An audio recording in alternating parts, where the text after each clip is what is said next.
닮기 원하노라. 주님을 닮기 원하노라. 아멘. 우리 주님을 많이 닮을 수 있는 여러분 되시기를 주의 이름으로 축원합니다. 예수님께서 이 땅에 오셔서 처음으로 많은 사람들에게 하늘의 메시지를 전하게 되었습니다. 이 하늘의 메시지는 천국에 대한 소개죠. 천국은 이런 곳입니다 라고 예수님이 소개하는 내용입니다. 이 소개하는 내용이 우리에게는 마태복음 5장의 산상수훈으로 이렇게 전해지고 있죠. 팔복으로부터 시작해서 산상수훈의 말씀으로 많은 이들에게 천국은 이런 곳입니다. 천국은 하나님께서는 이러이러한 사람들을 원하시고 이러이러한 백성들이 되어야 합니다. 그래서 누구나 이 천국의 백성들이 될 수 있습니다. 그 당시에 이 말씀은 굉장히 파격적인 말씀이었죠. 지식이 좀 부족해도 물질이 좀 부족해도 상관없습니다. 누구에게나 다 상관이 없습니다. 하나님의 나라는 모든 자들의 것입니다 라고 이렇게 전하고 있었기 때문이죠. 어떤 소수의 엘리트들만의 것도 아니었고 유대인들만의 소유도 아니라는 이야기였습니다. 그래서 예수님의 천국에 대한 메시지는 굉장히 모인 사람들로 하여금 가슴을 뭉클하게 했죠. 그리고 이 산상수훈의 이야기는 곧 이어서 신앙생활로 같이 이어지게 됩니다. 마지막 부분에 해당하는 그 부분이 마치 오늘 우리 누가복음 6장에서 이렇게 설명을 하고 계십니다. 우리의 신앙생활은 천국의 백성들은 그러면 어떻게 살아가야 되느냐, 이런 어떤 신앙생활을 해야 되느냐라는 어떤 메시지를 우리에게 전해주고 있죠. 그래서 예수님은 좋은 나무에서 나쁜 열매를 맺을 수 없고 좋지 않은 나무에서, 즉 나쁜 나무에서 좋은 열매를 맺을 수도 없다라는 말씀하십니다. 좋은 나무를 먼저 설명했습니다만 우리 성경에는 부정적인 언어를 더 많이 썼습니다. 좋지 않은 나무에서 좋은 열매를, 그리고 좋지 않은 과일씨를 어떻게 좋은 나무에서 맺을 수 있겠느냐, 이거는 부정적인 메시지를 담아서 강한 긍정을 만들어내죠. 우리가 국어시험을 배운 것처럼 예수님께서 좋지 않은 나무들을 설명하시면서 더 강력한 좋은 나무에 대한 비유, 그래서 마지막 부분에 가서는 우리가 본문 45절에 가서는 이런 말씀하십니다. 좋은 나무의 비유를 해서 나무의 비유를 했는데 그 나무는 바로 곧 좋은 사람의 비유, 즉 그리스도인, 천국 백성들은 어떤 사람이 되느냐, 좋은 나무와 같은 백성들이 되고 좋은 열매를 맺는 사람들처럼 이런 성도의 삶, 이런 천국의 사람들이 되어야 된다라는 말씀, 이런 신앙생활을 해야 된다고 이렇게 설명하고 있습니다. 그래서 이 명절이 다가온 이 시기에 우리가 부모든 자녀든 우리도 좋은 나무 좋은 열매를 맺기 원하는 이런 가정이 되고 싶은 마음으로 이 본문을 말씀을 전하였고, 또 추석 추도문에도 이 본문의 이야기를 담았습니다. 그래서 우리는 먼저 좋은 나무가 되어야겠다라는 이야기입니다. 이 좋은 나무와 좋은 열매, 그리고 나쁜 나무와 나쁜 열매, 마치 수학 방정식을 이야기하는 것 같아요. AAAP, BB, BA 이런 식으로 이런 어떤 A와 B, 좋은 나무와 나쁜 나무, 좋은 열매인 A-가 좋지 않은 열매 B-, 그래서 이렇게 수학적인 어떤 이야기를 마치 설명하는 것 같은 이런 내용을 이렇게 담았습니다. 그리고 이 말씀은 지금 예수님께서 이 말씀하시고 계시는 이 좋은 나무에서 좋은 열매를 맺힌다라고 말씀하시는데, 6장이 이 말씀은 좀 건너뛰면 13장에 가서 무화과 나무의 열매를 다시 또 이야기하세요. 이 6장이 이 마지막 부분에서 포도나무와 무화과 나무에 대한 이야기를 하셨어요. 포도나무에서 어찌 무화과 나무가 열리겠으며 무화과 나무에서 어찌 포도나무 열매를 맺히겠느냐. 이 13장에 가면 이렇게 표현을 합니다. 이 6장에서는 포도나무에서 어찌 가시나무 열매가 맺히며 무화과 나무에서 어찌 찔레꽃 열매가 맺히겠느냐, 이 말씀하시거든요. 근데 13장에 가서는 포도나무에서는 포도나무가 열리고 무화과 나무에서는 무화과가 열린다. 굉장히 당연한 진리죠. 굉장히 당연한 이야기입니다. 좋은 나무에서 좋은 열매가 맺히는 것 당연합니다. 나쁜 나무에서 나쁜 열매가 맺히는 것이 당연하겠죠.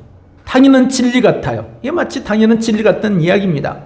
그런데 어찌 나쁜 나무에서 좋은 열매가 맺힐 수 있겠으며, 그렇죠? 나쁜 나무에서, 지저분한 나무에서 좋은 열매가 맺힐 리는 없겠죠. 굉장히 수학적인 방정식 같은 이런 말씀이에요. 그래서 좋은 나무에 대한 비유를 먼저 우리가 생각해 보려고 합니다. 좋은 나무. 우리에게 주변에는 나무들이 참 많이 있죠. 여러분은 어떤 나무를 많이 좋아하는지요?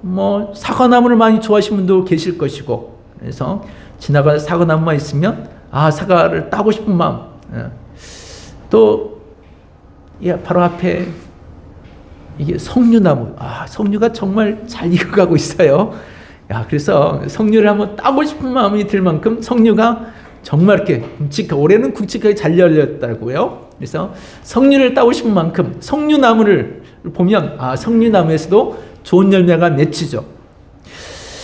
근데 좋은 나무를 맺히려면요, 좋은 나무에서 좋은 열매를 맺히려면 그냥 맺히는 것 같지는 않습니다. 나무에 벌레가 얼마나 많이 끼는지요. 벌레가 너무너무 많이 껴요. 벌레가 많이 끼고 병충해가 많이 있고, 그리고 나무가 온전해지기 위해서는 가꾸어야 돼요. 잘 가꾸어야 됩니다. 봄부터서 가지를 쳐줘서, 가지가 잘 쳐져서 가지가 잘 이렇게 본성에서 열매가 나올 수 있게끔 해줘야 되고, 병이 발생하지 않도록 발생하기 때쯤 되면 또 약을 뿌려주기도 하고 그렇게 합니다. 왜냐하면 좋은 열매를 얻기 위해서죠. 사실 좋은 나무는 좋은 열매를 맺기 위해서 존재하는 거잖아요. 아니, 좋은 나무가 있을지라도 좋은 열매가 맺히지 않으면 그건 좋은 나무라고 보기가 어렵죠. 열매를 맺히지 않았으니까. 얼마 전에 이 마트를 갔는데 무들이, 이만한 무들이 줄이 쫙 있어요. 근데 어느 분이 무를 손을 집었다가 말았다가 집었다가 말았다가 집었다가 말았다가, 거기 있는 무들은 한 30-40개 넘는 무를 전부 다 집어오는 것 같아요. 이것도 집어왔다 저것도 집어왔다. 저분 무를 대체 얼마나 살려고 하나 했더니 다 이렇게 한참을 집더니 무를 하나 딱 집었어요. 집면서 하신 말씀이 뭐라고 얘기했을까요? 그게 그거네. 그 무에서 그렇게 한동안, 정말 한참 동안 물을 고르셨거든요. 한참 동안 물을 고르더니 딱 하나를 카트에 딱 넣으면서 그게 그거네 하고 딱 넣고 가시는 거예요. 그게 그걸 거라면 처음부터 하나 딱 집어서 집어넣으면 될 걸. 남자들이 이해가 안 돼요. 가끔 가서 보면 그냥 그게 그거죠. 그 무가 그 무예요. 그냥 하나 집어서 넣으면 될 일을 이것 집었다가 집어. 여자분들이 어쩌면 이렇게 과일 고를 때도 그 과일이 그 과일인 것 같아. 그냥 집어넣으면 될 것 같아. 그런데 이것만 했다가 저것만 했다가, 여러분 먹는 과일 여러 사람 손을 타고 먹는 거예요. 잘 씻어 드세요. 누구 손을 탔는지 모르니까. 좋은 열매를 우리가 얻기 위해서죠. 좋은 열매를 취하기 위해서입니다. 그 주님은 우리에게 좋은 나무를 이야기하면서 이 43절에 좋은 나무는 좋은 열매 맺게 되어 있다, 이 말씀을 하기 위해서 말씀하시고서 마지막 45절에 가서는 좋은 나무 비유를 얘기하시면서 좋은 사람에 대한 비유를 하십니다. 좋은 나무에서 좋은 열매 맺힌다. 선한 나무에서 선한 열매, 선한 사람으로부터서 선한 입술의 열매가 맺힌다. 선한 사람이 선한 말을 하게 되어 있다라는 이야기입니다. 그래서 우리에게는 좋은 나무의 비유를 열심히 이야기하시면서 너희는 선한 사람이 되어라. 선한 말을 해라. 그리스도인의 삶을 살아라. 예수 그리스도의 인생을 살아야 된다. 이런 말씀을 우리에게 전해주고 있습니다. 그래서 선한 인격을 가진 사람, 선한 사람, 이 선한 사람이 겉과 속이 다르진 않겠죠. 겉은 화려하지만 속은 알맹이도 없는 이런 사람은 되지 않을 것입니다. 선한 사람은 항상 선한 말을 하겠죠. 묘하게 말에는 그 말의 억양을 보면 사람이 말을 하게 되면 저 사람은 좀 센 사람, 중간 사람, 선한 사람. 이게 말을 보면요, 그 사람의 말소리에 이런 모습이 담겨져 있습니다. 말소리에 저 사람은 좀 세 보인다. 그 말소리를 들으면서 저 사람은 좀 성격이 강하고 삐죽삐죽한 사람. 저 사람 성격은 꼭 여우 같은 사람. 여자분들의 말 목소리에도 그런 게 조금 보일 때가 있잖아요. 저 사람은 조금 여우 같은 사람, 한 사람. 이렇게 우리가 말소리에도 이렇게 우리가 알아들을 수 있습니다. 어떻게 선한 사람인지 악한 사람인지. 왜냐하면 예수님 말씀은 그 사람은 다 그 마음속에 있는 생각들이 말로 표현되기 때문에 주로 어떤 생각을 하고 어떤 말을 하느냐에 따라 그 사람의 모습이 달라진다. 근데 만약에 진짜 악한 사람인데 참 좋은 말을 하는 사람, 좋아 보이는 사람을 말을 하는 사람은 그 사람은 정말 고단수인 거죠. 예, 정말 고단수예요. 그런 사람 곁에는 가지 마세요. 속과 겉이 확실히 다르니까. 좋은 사람은 어떤 사람이 좋은 사람일까요? 좋아 보이는 사람이 좋은 사람이겠죠. 좋아 보이는 사람. 좋아 보이는 사람은 어떤 사람이 좋아 보이는 사람일까요? 예를 드리겠습니다. 어떤 사람이 좋은 사람인지. 얼마 전에 한 주전인가 지난주인가요? 이 지역에 통장님이 오셔서 공원의 게시판에다가 이렇게 게시판을 막 여러 장 가져와서 게시판을 이렇게 붙이려고 해요. 저도 그분이 통장인 줄을 그 전주에는 알았어요. 통장이 누군지를 몰랐는데 호구조사하러 이렇게 오셨을 때 저분이 통장이구나 하고 제가 지나갔죠. 그런데 이분이 게시판에 와서 이렇게 붙이려고 하는데 붙이는 것은 적고 바람은 풀고 날리고, 그래서 제가 그 옆에 가서 붙잡아 드렸어요. 이렇게 잡아드리고 이렇게 다 맞으면 다 붙일 수 있게끔 딱 해드렸죠. 그랬더니 통장에 하신 말씀이 누구세요? 이렇게 하는 거예요. 누구세요? 그래서 저요 옆에 여기 교회 목사예요. 그랬더니 어쩐지 좋아 보이시더라고요. 좋아 보이는 사람, 좋은 사람이 누구라고요? 여러분 지금 좋은 사람 앞에서 설교를 듣는 거예요. 여러분 제가 좋은 사람에 나서서 말하지 않아도 알아서 얘기해 주더라고요. 어쩐지 좋아 보인다고. 내가 좋아 보이는 사람, 좋은 사람이란 이야기예요. 여러분 진짜 좋은 사람 앞에서 여러분 설교 듣는 거예요. 할렐루야. 꼴찌 아빠 1등 아들이라는 책이 있습니다. 재능교육에서 오랫동안 일하시고 나오신 분이 자녀를 위해서 이렇게 글을 썼어요. 그래서 후대로 내가 성장하면서 쓴 그 책입니다. 이분이 쓰게 된 목적은 단 하나, 이런 이야기를 했습니다. 이렇게 얘기했어요. 그분요. 한번 따라해 볼까요? 아이가 바뀌기를 기대한다면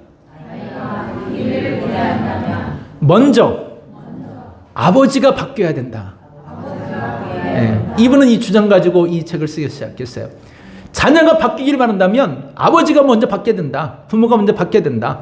그래서 이 자녀들에게는, 자녀들이 어떤 부모를 존경하느냐, 자녀들에게 할 수 있다는 믿음과 존경심을 이렇게 존경심을 받을 수 있는 그런 부모는 자녀들이 생각했을 때 내 마음을 뭉클할 만큼 꿈을 심어주는 부모, 그런 부모가 존경을 받았다라고 말을 해요. 좋은 꿈을 심어주고 격려해주는, 그래 할 수 있어, 잘할 수 있을 거야, 이렇게 말해주는 부모가 더 많은 존경을 받았다라고 말합니다. 박지성 선수의 한 예를 든다면, 이 박지성 선수는 축구 선수로 스타 될 수 없는 그런 조건을 가지고 있습니다. 왜냐하면 발이 평발이라고 얘기하죠. 평발이라서 어떻게 많이 뛸 수 없는 그런 사람인데, 이 박지성 선수에게 그만큼 많이 할 수 있다고, 연습하라고, 노력하라는 그런 어떤 제스처를 취하면서 이 선수가 그만큼 많이 노력했다는 이야기입니다. 그렇게 노력해서 오늘날에 맨체스터 유나이티드에 가서 우리 한국 사람에서는 정말 유명한 그런 선수가 되었죠. 좋은 나무가 되기 원하면, 좋은 사람이 되기 원한다면 좋은 사람이 어떤 역할을 해야 된다라는 것입니다. 좋은 나무, 좋은 가정, 좋은 교회, 이런 사람이 되기 위해서는 어떤 사고방식을 가져야 되겠죠.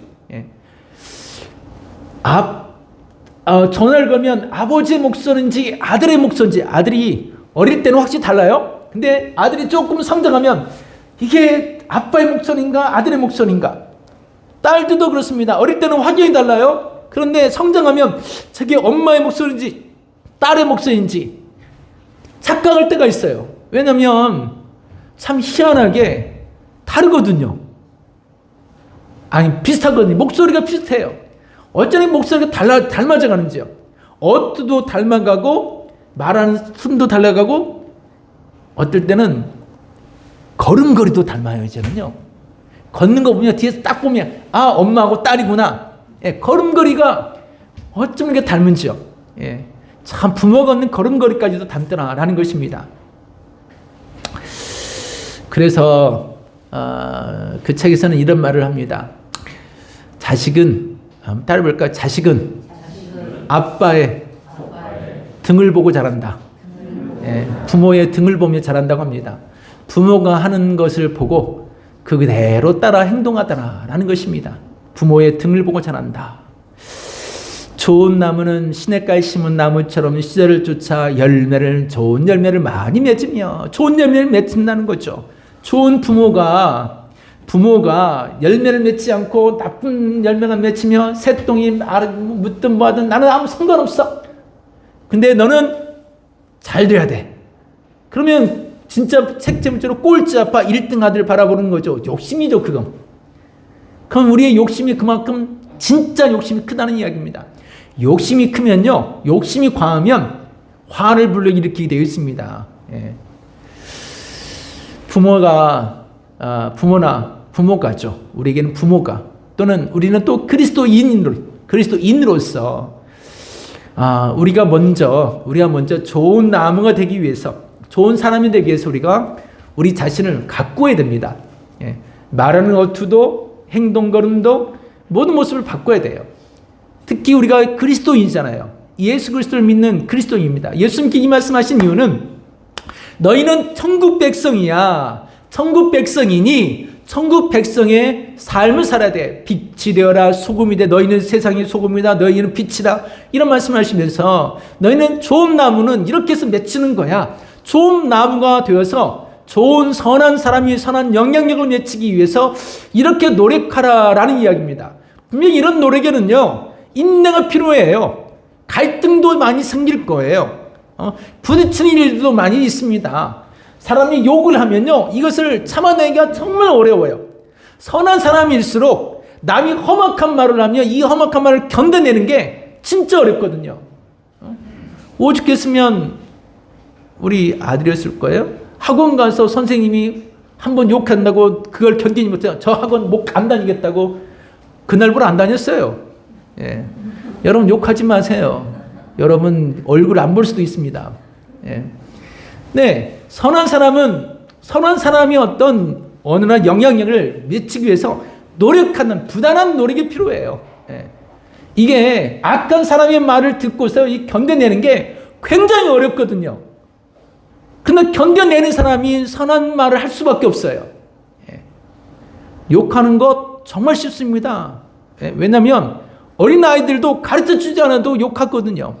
야, 내 5살만 되면 어떻게 배웠는지 정말 어린이집 보면 5살부터서는 기가 막히게 좋지 않은 말을 참 잘해요. 예.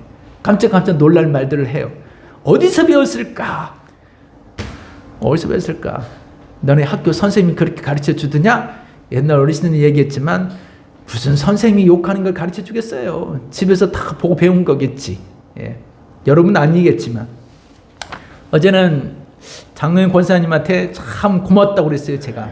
왜냐면 우리 부부는 한 20년 넘게, 참 25년 넘게 항상 같이 있었던 것 같아요. 요즘에 조금 떨어져서 이제 지내고 있습니다. 예. 생각 안 하고 살 만큼 떨어져서 지내고 있는데 항상 가까웠어요. 그래서 크게 다툼 없이, 분쟁 없이, 우리 사람도 크게 말을 안 하고 나도 말을 하죠. 말 안 한다고 좀 사이 안 좋은 부부는 아니에요. 그냥 서로 이렇게 알아보면서 그냥 그런가 보다 싶으면서 그 정도는 그런가 보다 하고 더 말을 안 해요. 서로가 말을 안 하고 서로 이해하고 그냥 용납하고 그냥 하는 대로 봐주죠. 그렇다고 관심 없는 건 아니고요. 예, 관심 없다는 그 얘기가 아니에요. 예, 혹시 오해할까봐요. 잘 살고 있습니다. 큰 싸움 없이. 큰 싸움 없이 항상 붙어 있으면 싸운다고 하는데 어느 분이 그러고 붙어만 있으면 싸워서 떨어져 있어야 된다고. 일주일에 한 번씩 만나는 것이 좋다고. 예, 그런 분도 계신데 그렇지는 않더라고요. 우리는요. 우리는 항상 같이 있어도 별로 안 싸우고 살았어요. 말을 많이 안 하고 사니까 적절하게 하고 필요할 때만 하고 그냥 인정해주니까. 예. 저 사람은 참 잘하는 거 많으니까 그냥 인정해줘버려요. 예. 나는 나대로 또 사는 거고요. 예.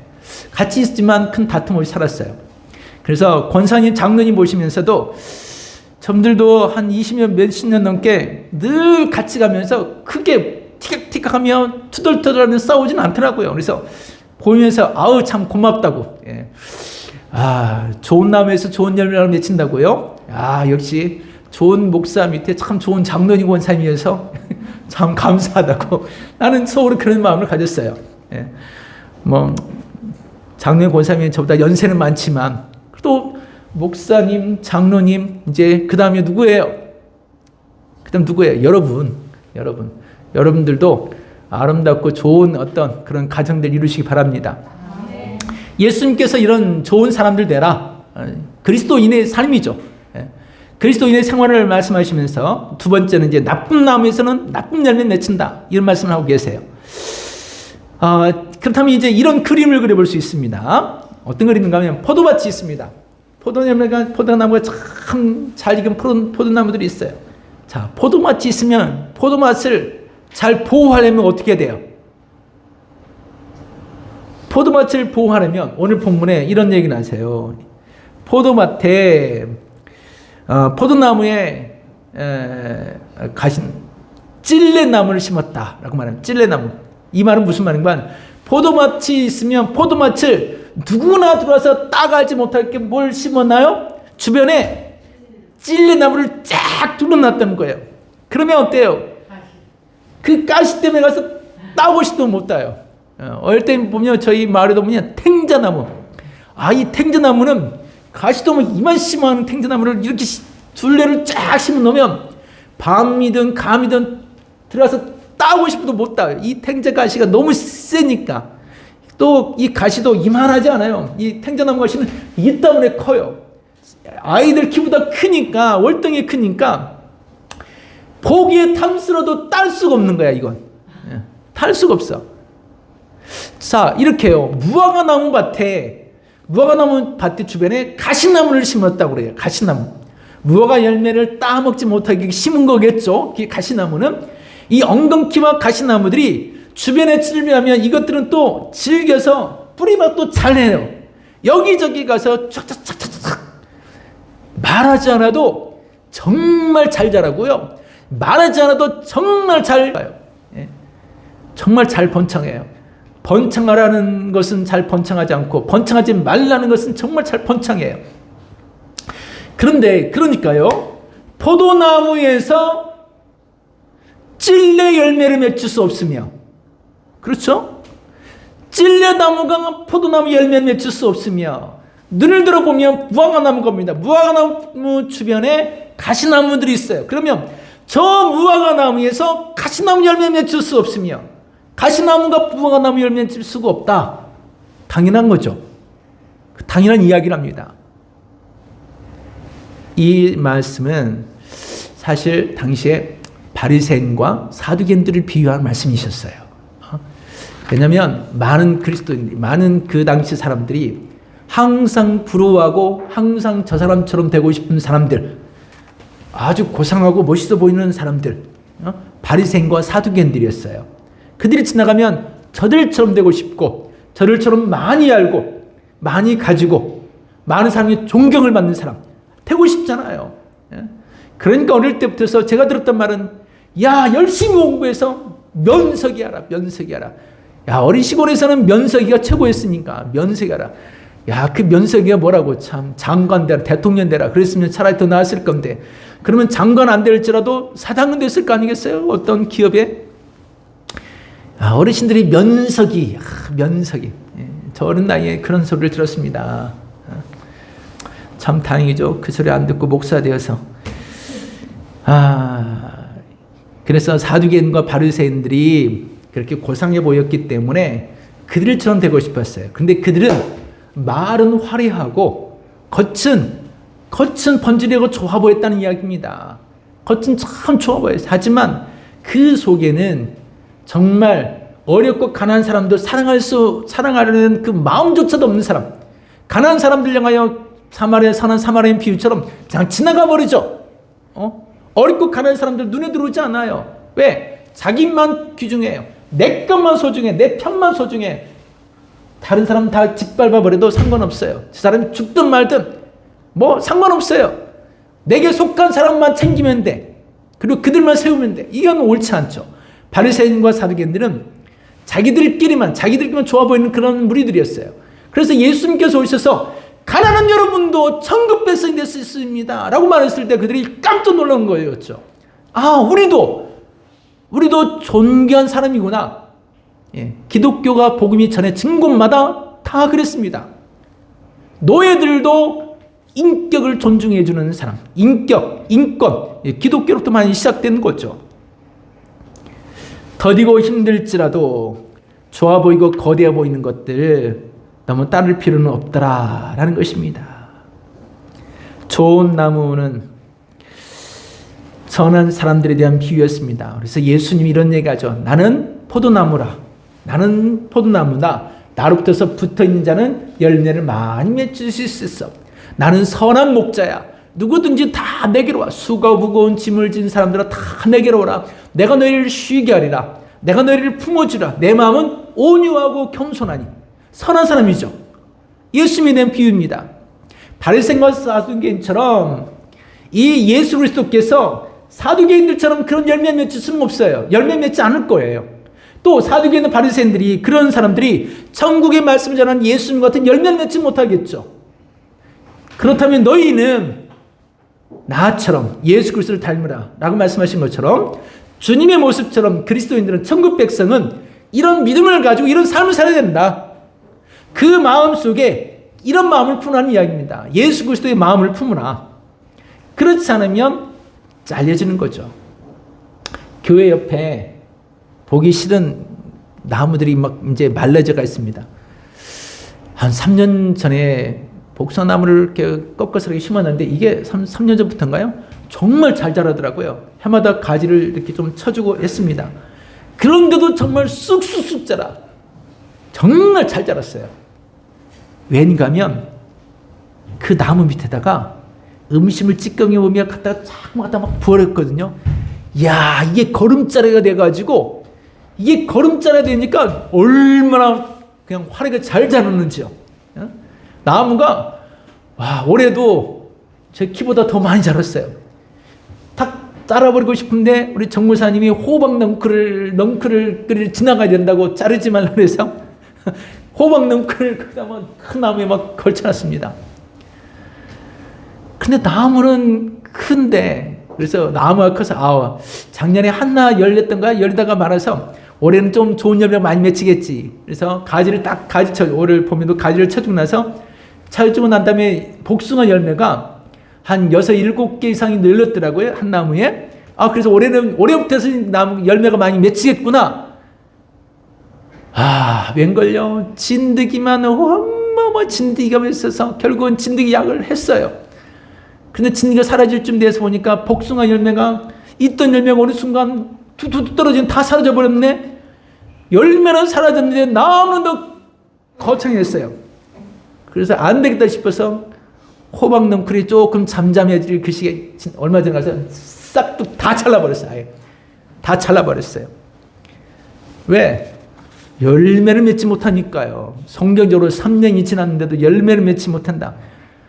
열매 맺지 못한 나무라 해서 제가 싹둑 잘라버리고 말았습니다. 반면에 그 복숭아 바로 옆에 감나무를 똑같이 심었거든요. 이 감나무는 우리 사람이 좋아해서 감나무를 심었어요. 그랬는데 이 감나무 크지를 않아. 잘 크지도 않고 좀 크다가 말았어요. 그래서 저 감나무 좀 몇 개 쳐주면서 저거 어떻게 해야 되나 고민했는데 그 작은 감나무는 커서 올해 감이 몇 개가 열렸네요. 떨어지도 않고 버티고 있네요. 이건 좋은 나무에 좋은 열매잖아요. 제가 이 나무는 안 잘랐어요. 열매 맺지 않는 나무는 잘라서 무성하게 그냥 되어 있고 맺는 나무는 두드라는 이야기입니다. 좋은 나무에서는 좋은 열매 맺히면 그런다는 이야기예요. 시인과 촌장 들어보셨을 것입니다.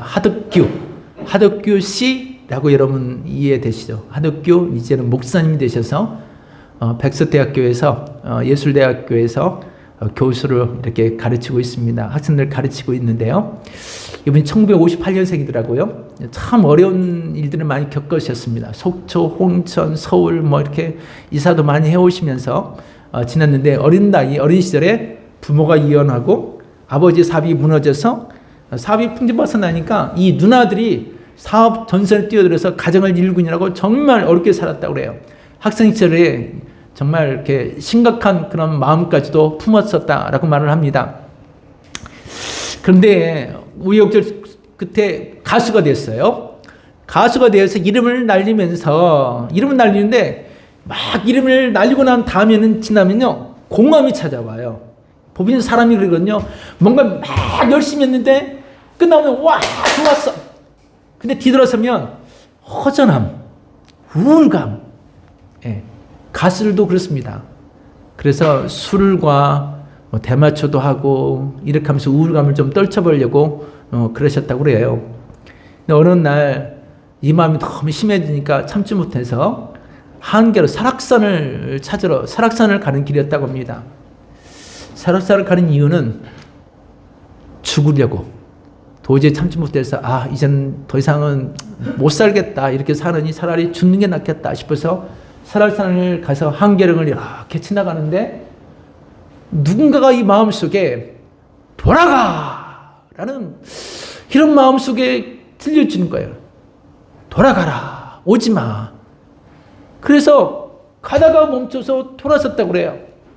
돌아오고 나서 누나한테 이야기하고 누나가 교회 가야 돼.